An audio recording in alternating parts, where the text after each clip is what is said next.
ಮಾರ್ಗದಾತ ಪತ್ರಿಕೆ ಮತ್ತು ಬೀದರ್ ಜಿಲ್ಲೆಯ ಪ್ರಾಥಮಿಕ ಶಾಲೆಯ ಶಿಕ್ಷಣದ ಸ್ಥಿತಿಗತಿ ಪುಸ್ತಕ ಲೋಕಾರ್ಪಣೆ ಕಾರ್ಯಕ್ರಮ ಹಮ್ಮಿಕೊಳ್ಳಲಾಯಿತು. ಕರ್ನಾಟಕ ಸಾಹಿತ್ಯ ಸಂಘದ ಅಧ್ಯಕ್ಷ ಡಾ ಜಗನ್ನಾಥ ಹೆಬ್ಬಾಳಿ ಅವರು ಕಾರ್ಯಕ್ರಮದಲ್ಲಿ ಅಧ್ಯಕ್ಷತೆಯನ್ನು ವಹಿಸಿ ಮಾತನಾಡಿ, ಡಾ ಕಾಶಿನಾಥ ಚೆಲುವ ಅವರು ಆರ್ಥಿಕವಾಗಿ ಬಡತನ ಕುಟುಂಬದಲ್ಲಿ ಜನಿಸಿದರೂ ಸಹ ಸಂಸ್ಕಾರ ಮತ್ತು ಮಾನಸಿಕವಾಗಿ ಶ್ರೀಮಂತರಾಗಿದ್ದಾರೆ. ಹಳ್ಳಿಯಲ್ಲಿ ಶಿಕ್ಷಣ ಸಂಸ್ಥೆಗಳನ್ನು ಪ್ರಾರಂಭಿಸಿ ಸಿಬ್ಬಂದಿಗಳು ಮತ್ತು ವಿದ್ಯಾರ್ಥಿಗಳ ಪಾಲಿನ ಪಾಲಕ ಪೋಷಕರಾಗಿದ್ದಾರೆ. ಅವರು ಬರೆದ ಪುಸ್ತಕ ಬೀದರ್ ಜಿಲ್ಲೆಯ ಪ್ರಾಥಮಿಕ ಶಾಲೆಗಳ ಶಿಕ್ಷಣದ ಸ್ಥಿತಿಗತಿ ಪುಸ್ತಕ ಶಿಕ್ಷಣ ಇಲಾಖೆ ಅಭಿವೃದ್ಧಿಗೆ ಮಾದರಿಯಾಗಿದೆ ಮತ್ತು ಮಾರ್ಗದಾತ ಕನ್ನಡ ದಿನಪತ್ರಿಕೆ ಮೂಲಕ ಸಮಾಜದಲ್ಲಿ ಸತ್ಯಾಸತ್ಯತೆ ಬಿತ್ತುವ ಅಸ್ತ್ರವಾಗಿ ಸಮುದಾಯಗಳ ಬೆಳಕಾಗಿ ಹೆಮ್ಮರವಾಗಿ ಬೆಳೆಯಲೆಂದು ಶುಭ ಕೋರಿದರು. ಪುಸ್ತಕದ ಲೇಖಕರು ಮತ್ತು ಪತ್ರಿಕೆಯ ಪ್ರಧಾನ ಸಂಪಾದಕರಾದ ಡಾ ಕಾಶಿನಾಥ ಚೆಲುವ ಅವರು ಮಾತನಾಡಿ, ಇಂದು ನಾನು ಎಲ್ಲಾ ಕ್ಷೇತ್ರದಲ್ಲಿ ಅಳಿಲು ಸೇವೆ ಮಾಡಲು ತಥಾಗತ ಗೌತಮ ಬುದ್ಧ ಡಾ ಬಾಬಾ ಸಾಹೇಬ್ ಅಂಬೇಡ್ಕರ್ ಅವರ ಕೃಪಾಶೀರ್ವಾದ ಮತ್ತು ಕುಟುಂಬದವರ ಬೆಂಬಲವೇ ಮೂಲ ಕಾರಣವಾಗಿದೆ ಎಂದರು. ಪುಸ್ತಕದಲ್ಲಿ ಬೀದರ್ ಜಿಲ್ಲೆಯ ಪ್ರಾಥಮಿಕ ಶಾಲೆಯ ಶಿಕ್ಷಣದ ಸ್ಥಿತಿಗತಿ ಕುರಿತು ಅಧ್ಯಯನ ಮಾಡಿ ಅಭಿವೃದ್ಧಿ ಮತ್ತು ಅದರ ಮಾರ್ಗೋಪಾಯಗಳ ಸಹ ದಾಖಲೆ ಸಮೇತ ತಿಳಿಸಲಾಗಿದೆ ಎಂದರು. ಮಾರ್ಗದಾತ ಪತ್ರಿಕೆ ಸ್ಥಾಪನೆ ಮಾಡುವುದರ ಮೂಲಕ ಸಮಾಜದಲ್ಲಿ ಪರಿವರ್ತನೆ ಮಾಡುವ ಸದುದ್ದೇಶದಿಂದ ಪತ್ರಿಕಾ ರಂಗದಲ್ಲಿ ಬರ್ತಾ ಇದ್ದೇನೆ ಎಂದರು. ಶರಣ ಸಾಹಿತ್ಯ ಪರಿಷತ್ತು ಅಧ್ಯಕ್ಷ ಶಂಭುಲಿಂಗ ಕಾಮಣ್ಣ ಪುಸ್ತಕದ ಕುರಿತು ಪರಿಚಯ ಮಾಡಿಕೊಟ್ಟರು. ಇದೇ ಸಂದರ್ಭದಲ್ಲಿ ಡಿಡಿಪಿಐ ಓಂಕಾರ ರೋಗನ್, ಡಾ ಬಿಆರ್ ಅಂಬೇಡ್ಕರ್ ಅಭಿವೃದ್ಧಿ ನಿಗಮದ ಪ್ರೇಮಸಾಗರ್ ದಾಂಡೇಕರ್, ನಿವೃತ್ತ ಶಿಕ್ಷಣಾಧಿಕಾರಿ ಟಿಆರ್ ದೊಡ್ಡೆ, ಸಾಹಿತಿಗಳಾದ ಎಸ್ಬಿ ಕುಚವಾಡ್ ಮಾತನಾಡಿದರು. ವೇದಿಕೆಯಲ್ಲಿ ಪ್ರಮುಖರಾದ KS Bandhu, SM Janwadkar, Vitthal Das Pyage, Vijayakumar Shinde, MS Manohar, Omprakash Rotte, LG Gupta, Dasharath Guru, Shambhulinga Kudure ಉಪಸ್ಥಿತರಿದ್ದರು. ಸಾಂಸ್ಕೃತಿಕ ಕಾರ್ಯಕ್ರಮಗಳನ್ನು ರಾಜ್ಕುಮಾರ್, ಕರುಣಸಾಗರ್, ಚಂದ್ರಕಾಂತ್ ದಂಡೆ ವಿವಿಧ ಪ್ರಕಾರದ ಗೀತೆಗಳನ್ನು ಹಾಡಿ ರಂಜಿಸಿದರು.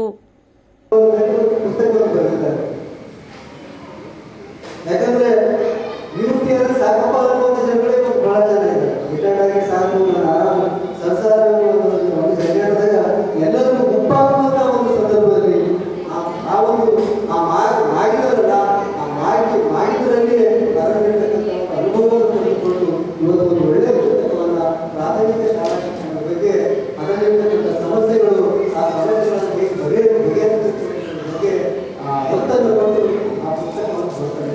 ಹೀಗಾಗಿ ಒಳ್ಳೆಯ ಒಂದು ಪುಸ್ತಕವನ್ನು ಸರಿಯಾದ ರೀತಿಯಲ್ಲಿ ಅಂದರೆ ಅದಕ್ಕೆ ಯಾವುದೋ ಸುಮ್ಮನೆ ಕೆಲವರು ಕಾಪಿ ಪೇಸ್ಟ್ ಮಾಡಿ ಏನೋ ಮಾಡಿ ನಾನು ಪುಸ್ತಕ ತಂದಿದ್ದೀನಿ ಎನ್ನುವಂಥದ್ದು ಕೆಲವು ಮೊಬೈಲ್ ನೋಡಿ ಮತ್ತೆ ನೋಡಿ ಬರೆಯೋರು ಬಹಳ ಜನ ಇರ್ತಾರೆ. ಅದರಲ್ಲಿ ನಾನು ಸ್ವಲ್ಪ ಕೆಲವೊಂದು ಒಂದು 20-25 ಪೇಜ್ ನನಗೆ ಕೂಡಿಸ್ಕೊಂಡಾಗ ಹೋದ್ರೆ ಇಡೀ ನಮ್ಮ ಬೀದರ್ ಜಿಲ್ಲೆ ಇತಿಹಾಸ, ಪ್ರತಿಯೊಂದು ತಾಲೂಕಿನ ಇತಿಹಾಸ, ಯಾರು ಗೌರವ ಕಾಲ ಹೇಳಿದ್ರು, ಶಾತವಾದ ಕಾಲ ಹೇಳಿದ್ರು, ನಮ್ಮ ಬೀದರ್ ಜಿಲ್ಲೆಗೆ ಯಾರ್ಯಾರು ಆಳ್ವಿಕೆ ಮಾಡಿದ್ರು, ಅವರೆಲ್ಲ ಭಾಷೆ ಏನಿದೆ, ಸಂಸ್ಕೃತಿ ಏನಿದೆ, ಕನ್ನಡ ಮಾತಾಡ್ತಾರೆ, ಮರಾಠಿ ಮಾತಾಡ್ತಾರೆ, ತೆಲುಗು ಮಾತಾಡ್ತಾರೆ, ಉರ್ದು ಮಾತಾಡ್ತಾರೆ, ಹಿಂದಿ ಮಾತಾಡ್ತಾರೆ. ಈ ಎಲ್ಲ ಮಾಧ್ಯಮದ ಶಾಲೆಗಳು ಕೂಡ ಏನಿದೆ ನಮ್ಮ ಜಿಲ್ಲೆಯಲ್ಲಿ ಇದೆ. ಇದು ಈಗ ಕೆಲವೊಂದು ಕಣ್ಮರೆ ಆಗ್ತಾರೆ. ಹಾಗಾಗಿ ಇದೆಲ್ಲವನ್ನ ಅಚ್ಚುಕಟ್ಟಾಗಿ ಅವರೇನಂದ್ರೆ ಬರೆದಿದ್ದಾರೆ. ಹೀಗಾಗಿ ಅತ್ಯಂತ ಒಂದು ಸಂಪನ್ಮೂಲವಾದಂಥ ಸಂಪದ್ಭರಿತವಾದಂಥ ಒಂದು ಕೃತಿ ಅಂತ ಹೇಳೋದಕ್ಕೆ ನಾನು ಬಯಸ್ತೇನೆ. ಬಾಬಾ ಸಾಹೇಬ್ ಅಂಬೇಡ್ಕರ್ ಅವರ ಕಟ್ಟ ಅನುಯಾಯಿಗಳು ಅಂತೇಳಿ ನಾನು ಕಾಶಿನಾಥ ಚೆಲುವ. ಯಾಕಂದ್ರೆ ಬಾಬಾ ಸಾಹೇಬ್ ಅಂಬೇಡ್ಕರ್ ಅವರು ಶಿಕ್ಷಣ ಪಡೆದುಕೊಂಡವರು, ಅಂದರೆ ಶಿಕ್ಷಣದ ಆಹಾರ ಕುಡಿದಂಥವರು ದುನಿಯಾಗಿ ಅವರು ಚರ್ಚಿಸುತ್ತಾರೆ ಅನ್ನುವಂಥ ಮಾತನ್ನು ಹೇಳಿದ್ದಾರೆ. ಅದೇ ಥರ ಇವತ್ತು ಚೆಲುವರವರು ಮುಂದೆ ಕುಳಿತುಕೊಳ್ಳದೆ ತನ್ನ ಅನುಭವದಿಂದ ಕಾರ್ಯವನ್ನು ಪುಸ್ತಕವನ್ನು ಬರೆದಿದ್ದಾರೆ. ಜೊತೆಯಲ್ಲಿ ಬುದ್ಧರನ್ನು ಪ್ರೇರಣೆ ಪಡೆದುಕೊಂಡು ತಮ್ಮ ಜೀವನದಲ್ಲಿ ಕೂಡ ಅವರು ಪ್ರೇರಣೆ ಮಾಡ್ತಾರೆ. ಬುದ್ಧನಿಂದ ಅವರು ಪ್ರೇರಣೆ ಪಡೆದುಕೊಂಡು ಮಾರ್ಗದಾತ ಪತ್ರಿಕೆಯನ್ನು ಕೂಡ ಅವರು ರಿಲೀಸ್ ಮಾಡಿದ್ದಾರೆ. ಮಾರ್ಗದಾತ ಪತ್ರಿಕೆ ಕೂಡ ಅವ್ರು ಮಾಡಿದ್ದಾರೆ. ಅದಕ್ಕಾಗಿ ಈ ಪತ್ರಿಕೆ ಕೂಡ ಏನಂದ್ರೆ ಯಶಸ್ವಿ ಆಗಿ ಸರ್ ನಾನು ಹೇಳೋದೇನಂದ್ರೆ ಪತ್ರಿಕೆಗಳಲ್ಲಿ ನಮ್ಮ ಸಂಸ್ಕೃತಿ, ಗ್ರಾಮದ ಸಂಸ್ಕೃತಿ ಒಂದು ಪೇಪರ್ ಬರುತ್ತೆ ಅಂತ ನಾವೆಲ್ಲ ಕಾಯ್ಕೊಂಡು ಕೂತಿರ್ತೀವಿ. ಪೇಪರ್ ಬರ್ಕೊಂಡು ಹೋಗ್ತೀವಿ. ಇವಾಗ ಅವರೆಲ್ಲ ಸೋಲ್ಡ್ ಆಗಿದ್ದಾರೆ, ಯಾವುದೋ ಪಕ್ಷಕ್ಕೆ ಪರವಾಗಿ ಬರೀತಾರೆ ಅಂತಕ್ಕಂಥದ್ದನ್ನ ಎಲ್ಲರೂ ಮನಸ್ಸಿನಲ್ಲಿ ಬಂದಿದೆ. ಅದು ಒಂದೇ ಚೆಲುವ ಸಾಧನೆ. ಇನ್ನೊಂದು ದೊಡ್ಡ ಸವಾಲು ಏನಾಗಿದೆ ಅಂದ್ರೆ ನಿಮ್ಮ ಪತ್ರಿಕೆಯೂ ಕೂಡ ಜಾತಿಯ ಹೆಸರುಗಳು ಅಂಟಿಕೊಳ್ತದೆ. ನೀವು ಬೆಳೆಯಾಗಿ ಬರೀಬೇಕಾದ್ರೆ ಮುರಳೀಧರ ಸ್ವಾಮಿ ಅವ್ರು ಆಕ್ಚುಲಿ ಜಮಖಂಡಿಯವರು ನಮ್ಮ ಊರಿಗೆ ಬಂದು ಓದ್ಕೊಂಡಿದ್ರು. ಅವ್ರ ಮನೆಯಲ್ಲಿ ಕಾಂತಿ ಭಿಕ್ಷೆ ಎತ್ತಿದ್ರು. ಅವ್ರು ಮಾತ್ರ ಗೊತ್ತಿಲ್ಲ ಸರ್. ಕರೆ ಹೇಳಿದ್ರೆ ಸಿಟ್ಟು ಬರ್ತದೆ, ಮನೆ ಮಾಡಿಕೊಂಡು ಕರೆ ಹೇಳಿದ್ರೆ ಸಿಟ್ಟು ಬರ್ತದೆ.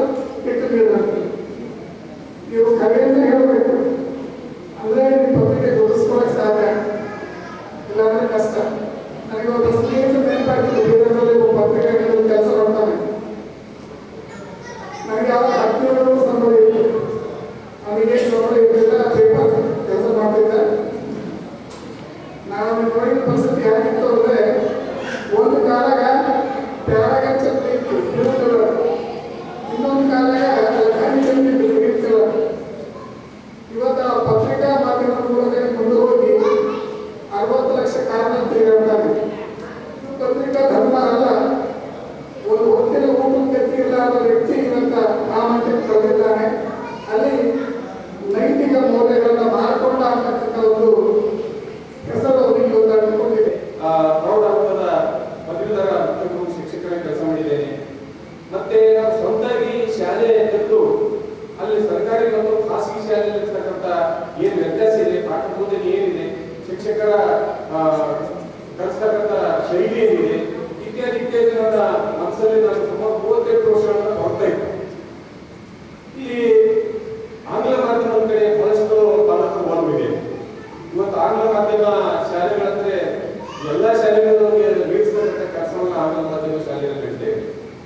ಅದಕ್ಕೆ ನಾನು ಅನೇಕ ನನ್ನ ಕಾರ್ಯಕ್ರಮದಲ್ಲಿ ಹೋದಾಗ ನಮ್ಮ ಪಾಲಕರಿಗೆ ಮತ್ತು ವಿದ್ಯಾರ್ಥಿಗಳಿಗೆ ನಾನು ತಿಳಿಸ್ತಾ ಇದ್ದೇನೆ, ಯಾವಾಗ ನಮ್ಮ ಮಾತೃಭಾಷೆ ಕನ್ನಡ ಇರ್ತದೆ, ಯಾವ ಭಾಷೆ ನಾವು ಮಾತಾಡ್ತೀವಿ ಆ ಭಾಷೆಯಲ್ಲಿ ಕಲಿಕೆ ಇದ್ದರೆ, ಶಿಕ್ಷಣ ಇದ್ದರೆ ಇನ್ನೂ ಗಟ್ಟಿ ಶಿಕ್ಷಣ ಕಲಿಕೆ ಸಾಧ್ಯ ಆಗ್ತದೆ. ಏನಾಗಿದೆ ಅಂತಂದ್ರೆ, ನಮ್ಮ ಮಾತೃಭಾಷೆ ಕನ್ನಡ ಇರ್ತದೆ, ಮರಾಠಿ ಇರ್ತದೆ, ಹಿಂದಿ ಇರ್ತದೆ, ತೆಲುಗು ಇರ್ತದೆ. ನಮ್ಮ ಮಕ್ಕಳಿಗೆ ಆಂಗ್ಲ ಮಾಧ್ಯಮದಲ್ಲಿ ಪ್ರವೇಶ ಮಾಡ್ತೀವಿ. ಆಂಗ್ಲ ಮಾಧ್ಯಮದಲ್ಲಿ ಪ್ರವೇಶ ಮಾಡಿದ್ರೆ ಅಂದ್ರೆ ಗುಣಮಟ್ಟ ಶಿಕ್ಷಣ ಕಲಿಯಲಿಕ್ಕೆ ಸಾಧ್ಯ ಆಗುವುದಿಲ್ಲ. ಇವಾಗ 1ರಿಂದ 10ನೇ ತರಗತಿವರೆಗೆ ಕನ್ನಡ ಮಾಧ್ಯಮದಲ್ಲಿ ಶಾಲೆ ಕಲಿತರೆ ಸರ್ಕಾರದಿಂದ ಅದಕ್ಕೆ ಕೆಲವೊಂದು ರಿಸರ್ವೇಶನ್ ಇದೆ, ಕೆಲವೊಂದು ಪರ್ಸೆಂಟೇಜ್ ಇದೆ. 1ರಿಂದ 10ನೇ ತರಗತಿವರೆಗೆ ಗ್ರಾಮೀಣ ಭಾಗದಲ್ಲಿ ನಾವು ಮಕ್ಕಳಿಗೆ ಓದಿದ್ದರೆ ಅದಕ್ಕೆ ಕೆಲವೊಂದು ಪ್ರತ್ಯೇಕವಾಗಿರ್ತಕ್ಕಂಥ ರಿಸರ್ವೇಶನ್ ಇದೆ. ಇವು ಬಹಳಷ್ಟು ಪಾಲಕರು ವಿಚಾರ ಮಾಡಲ್ಲ. ಇವತ್ತು ಗ್ರಾಮೀಣ ಭಾಗದಲ್ಲಿ ಇರತಕ್ಕಂಥ ಮಕ್ಕಳು ಒಂದು ಉನ್ನತ ವ್ಯಾಸ ಮಾಡಿಕೊಂಡು ಇವತ್ತು ಅನೇಕ ಜನ ವೈದ್ಯರಾಗ್ತಾ ಇದ್ದಾರೆ, ಇಂಜಿನಿಯರ್ ಆಗ್ತಾ ಇದ್ದಾರೆ, ಡಾಕ್ಟರ್ಸ್ ಆಗ್ತಾ ಇದ್ದಾರೆ, ಆಮೇಲೆ IAS ಆಫೀಸರ್ AS ಆಗ್ತಾ ಇದ್ದಾರೆ. ಯಾಕೆ ಆಗ್ತಾ ಇದ್ದಾರೆ ಅಂದ್ರೆ ಅಲ್ಲಿ ಪರ್ಸೆಂಟೇಜ್ ಅಲ್ಲಿ ಕೌಂಟ್ ಆಗ್ತದೆ. ಉದಾಹರಣೆಗೆ ನಂದೇ ಒಂದು ಅನುಭವ ಹೇಳಬೇಕಾದ್ರೆ, ನನ್ನ ಮಗನಿಗೆ MBBS ಆಯ್ತು, ಅವರು ರೂರಲ್ ಸ್ಟಡಿ ರೂರಲ್ಗೋಸ್ಕರ ಅವರಿಗೆ ಅವ್ರಿಗಿಂತ ಹೆಚ್ಚಿಗೆ 60 ಹೆಚ್ಚಿಗೆ ಪರ್ಸೆಂಟೇಜ್ ನಮ್ಮ ಮಗನಿಗೆ MBBS. ನಮ್ಮ ಮಗಳು ಇನ್ನೊಬ್ಬಕ್ಕೆ ಡಾಕ್ಟರ್ ಇದ್ದಾಳೆ, ಆಕಿನೂ ಸಹ ರೂರಲ್ ಇತ್ತು, ಆಕಿ ನವೋದಯ ಸರಿಯಾಗಿತ್ತು.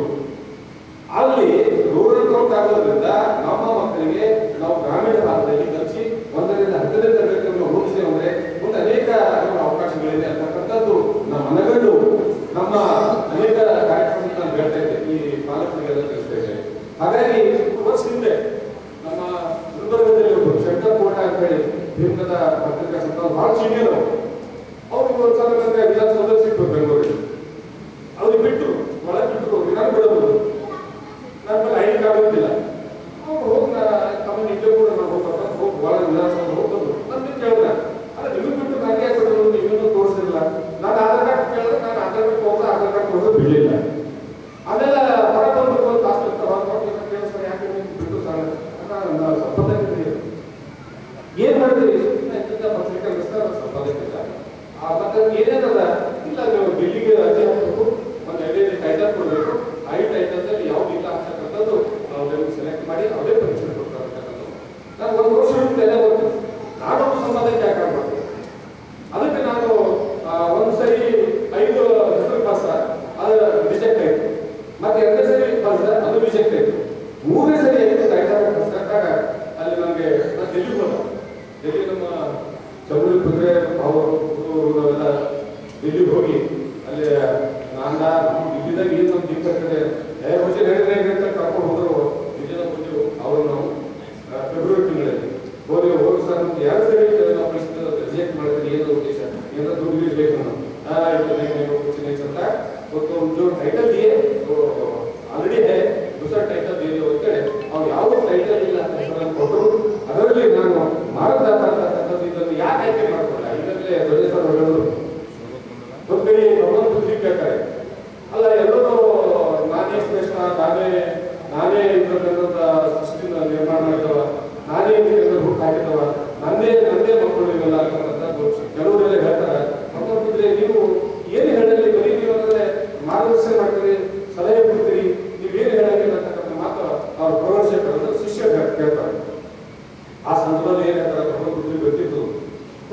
ಏನಂದ್ರೆ ಮೊಹಮ್ಮದ್ ಪೈಗಂಬರ್ ಪುಸ್ತಕ ಮತ್ತು ದಿನಪತ್ರಿಕೆ ಬಿಡುಗಡೆ ಸಮಾರಂಭ ಆಯಿತು.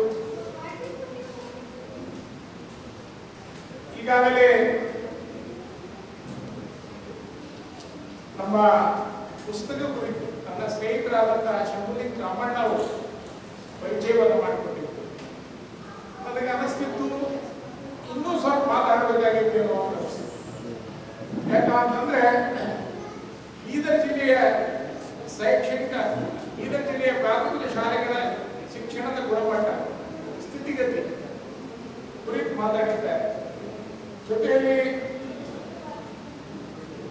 ಪ್ರೇಮ್ ಸಾಗರ್ ನಾಟಕರ್ ಸರ್ ಕೂಡ ಮಾತಾಡಿದ್ದಾರೆ.